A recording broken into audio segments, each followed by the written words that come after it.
pues al regresar de esta primera pausa vamos a abordar con el doctor Felipe Pretel de la Pontificia Universidad Javeriana y del Hospital San Ignacio este punto de vista que nos acaba de plantear el doctor James Vallejo Quintero de la Clínica de Medicina Alternativa Rinova sobre si existe realmente la posibilidad de abordar directamente la enfermedad y de efectivamente ejercer una cura. Están escuchando Javeriana Estéreo, sin fronteras. Cosas que pasan en la ciencia, continuamos en estas cosas que pasan de Javeriana Estéreo 91.9 FM, hoy hablando de las enfermedades degenerativas y los tratamientos existentes ante las mismas. Para eso nos acompaña el doctor Felipe Pretel, jefe de neurología de la Universidad Javeriana y del Hospital San Ignacio. Doctor Pretel, antes de irnos a la pausa, el doctor James Vallejo Quintero de la Clínica de Medicina Alternativa Rinova nos comentaba que desde ese punto de vista sí es posible tratar estas enfermedades, pero entonces, ¿cuáles son esos impedimentos o por qué o qué argumentos nos llevan a decir desde su punto de vista que no existe un tratamiento definitivo? Correcto. Digamos, los síntomas de dolor e inflamación son mediados por liberación de algunas sustancias en las cuales uno puede modificar su producción con algunos tipos de intervención. Pero ya desde el punto de vista fisiopatológico, digamos, el origen de estas enfermedades que yo he mencionado, como son enfermedades originadas por alteraciones estructurales en las proteínas, o sea, en las sustancias que dan forma o funcionalidad a las neuronas o a los nervios que se encuentran dentro del sistema nervioso central o a los nervios que están saliendo de la columna hacia los músculos o en los nervios que están recibiendo la información del exterior hacia el sistema nervioso central o en el propio músculo, son enfermedades en las cuales la estructura misma de esos sistemas está alterada y está alterada eventualmente desde el punto de vista genético. Entonces, eso hace que en la medida en que pasa el tiempo, estas enfermedades genéticas empiecen a dar su manifestación. No necesariamente una enfermedad genética se manifiesta desde el nacimiento. Puede haber cambios que empiezan a dar manifestación tardíamente, y pongamos el ejemplo de enfermedad de Alzheimer. La predisposición a tener la enfermedad uno puede tenerla desde el nacimiento. Lo que pasa es que la manifestación viene a darse mucho más tardíamente. En la medida que pasa el tiempo empiezan a producirse los cambios estructurales dentro de algunas áreas puntuales del sistema nervioso que dan pie a que se presenten o bien los cambios de memoria en la enfermedad de Alzheimer o bien el temblor y la rigidez en la enfermedad de Parkinson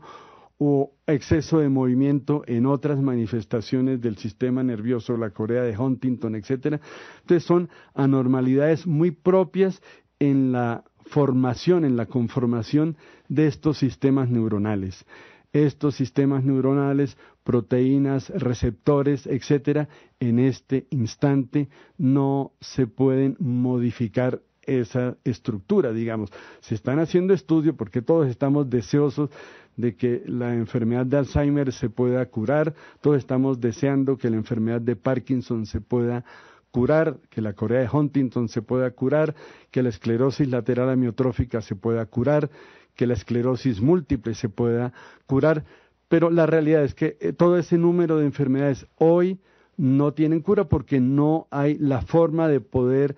cambiar una proteína que esté anormalmente hecha, no hay posibilidades de cambiar un receptor que está mal funcionando, no hay posibilidades de modificar la estructura interna de las neuronas. Por esa razón, este tipo de enfermedades degenerativas hoy no tiene tratamiento como tal curativo. Obviamente, el hecho de que no haya curación no quiere decir que los médicos no podamos hacer algo para aliviar o beneficiar al paciente. Y de hecho, para las enfermedades degenerativas del sistema nervioso, hablemos de enfermedad de Alzheimer, hay medicamentos que retrasan la progresión de la enfermedad. No quiere decir que esa sea la cura, no existe, sí, pero los medicamentos pueden modificar y enlentecer la progresión de la enfermedad.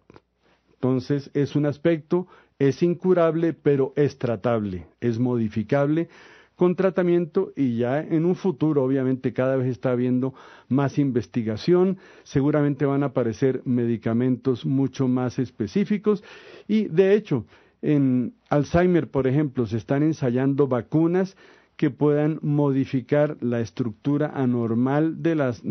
componentes neuronales que generan la enfermedad de Alzheimer, y por esa modificación con vacunas puede haber una mejoría mucho más prolongada y eventualmente una mejoría definitiva de los pacientes. Doctor James Vallejo Quintero, médico y cirujano de la Universidad Nacional de Colombia,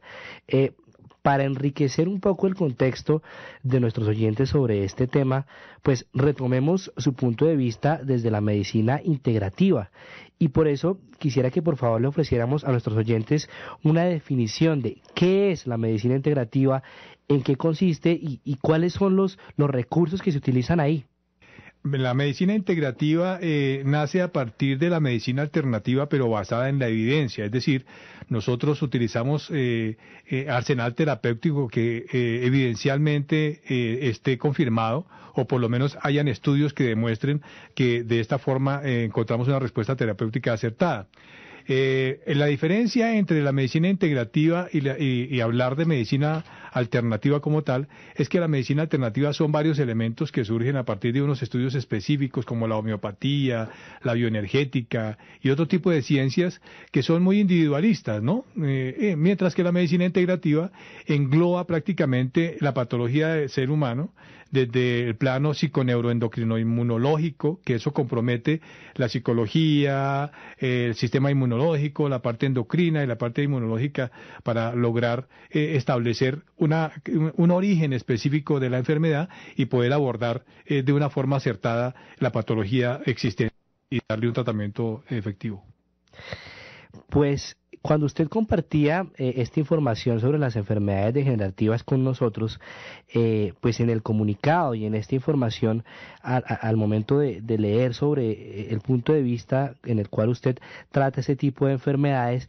usted señalaba, doctor Vallejo, que existen ciertos mitos, y quisiéramos preguntarle entonces cuáles son esos mitos que existen alrededor del mundo frente a las enfermedades degenerativas, por supuesto desde su punto de vista. Los mitos prácticamente ni se piensa como el mito, sino que ya es como una costumbre saber que si le identifican a un paciente la migraña o si le identifican un lupus eritematoso sistémico o cualquier tipo de afección osteoarticular o cualquier